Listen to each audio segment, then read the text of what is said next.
Okay, so as I said, we're looking at what a lead is worth to your business.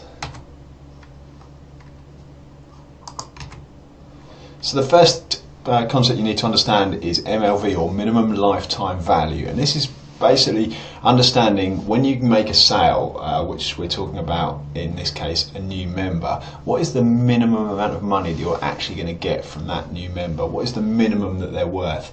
And that's excluding any secondary spend, any referrals they might bring in, all that other stuff, any courses, any purchases at your cafe or juice bar, anything like that. We're not taking any of that into account. We just want to know the minimum lifetime value. So the way we work that out is working out your average monthly membership fee. So first of all, you're probably going to have more than one membership category. Some health clubs we work with have literally like 20 different membership types, sometimes even more with corporates and things like this. So you need to understand what the average amount is that you're getting on a monthly basis. When you know what that is, you want to work out what the average lifetime is. So on average, how long do you expect someone to stay for? Now that might be dictated by contracts that you have in place, but even then, unless you're enforcing them, does a member normally stay for 12 months with you, or is it actually more like 9 months? So work that out, and then you multiply the average monthly revenue by the average lifetime in months, and that will give you your minimum lifetime value, like the minimum that you're going to get from a new sale.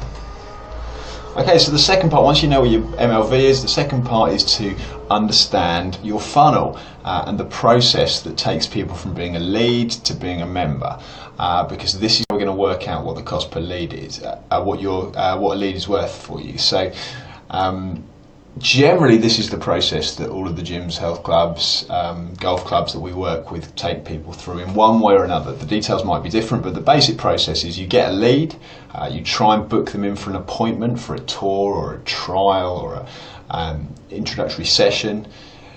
You then have a number of those people that are booked in that will show up and some that don't, which is your show rate. And then you've got how many of those people that show up that you manage to close and turn into members. That's the 4 stages to the funnel.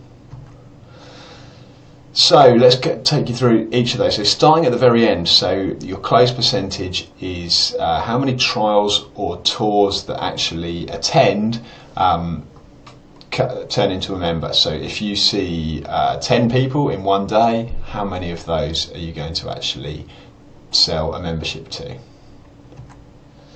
Then you've got the show percentage, which as we said before, so if you've got 10 booked appointments for a day and only 8 of them show up, then that's an 80% show rate. Then you've got the booked percentage, so if you had 100 new leads, how many would get booked in? If you had 50 of them booked in, that would be a 50% booked rate. Okay, so now let me take you through an example so you can work out what a lead is worth. So let's say, for argument's sake, that my gym, the minimum lifetime value of a client is £50 a month, and they stay on average for about 8 months. That means that the minimum lifetime value of a new member to me is £400. I say that's excluding if any retention strategies you've got to make them stay longer. It's excluding any referrals they bring in. It's excluding any secondary spend, any personal training they buy, anything like that. It's the minimum value.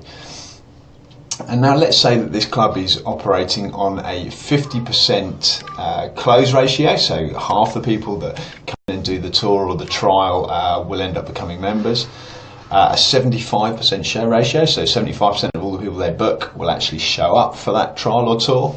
And a 50% book ratio, so out of every 100 leads that they get, they manage to book 50 of them in for that tour or trial. Now obviously, this is where you have control over your sales funnel, and by tweaking each of these different elements, strategies you can put in place to tweak each of these can make it even more effective. So it's important that you're using your real figures, but it's also important that you're doing things to make sure that you're improving your close ratio, make sure you're doing things to improve your show rate, make sure you're doing everything you can to increase your lead to booked ratio. And there's loads and loads of different strategies that we see clubs using, and that we kind of recommend for best practices to improve all of those. So in this example, in order to get one sale worth £400, they would need 2 people to show up and in order to get 2 people to show up, they would need to book 3 people in, so it's about 2.67, but you always round up, of course. So if we get 3 people booked, we're definitely going to have 2 show, and out of those 1 to join. And in order to get 3 booked, we need 6 leads. So that means that every 6 leads that this club is getting, they're booking 3 of them in, 2 of those booked are showing up, and out of those 2 that show up, 1 of them is turning into a member. So it takes them 6 leads to get a sale, and a sale is worth £400. So that means that each of those 6 leads, if you divide the 400 by 6, is worth £66.67. So you could say a lead is worth £66 to them. So now, what are you prepared to spend in marketing spend to get that lead that's worth £66 to your business? Well, obviously there's a cost of sale involved in that. You have a cost associated with delivering that, and obviously you're here to make a profit, so you don't want to kind of operate at break even here at that point. Although even if you were operating at break even, remember this is the minimum lifetime value, so anything above and beyond that is your profit. But let's say you wanted to get let's say you set your cost per lead, like the top end you were prepared to pay for a lead at £30. That would still mean if you were paying £30 a lead, you would still be getting double your money back, because more than double your money back, because every lead would be worth £66.67. So you'd be getting over a 2 times return on investment there. If we're getting you leads for, like, let's say £10, then actually every lead you're getting 6.6 times return on investment. So every £1 you're spending, you're getting £6.66 back. So you can see, when you understand this, why it's so important, and it allows you to understand what you're prepared to pay on a lead.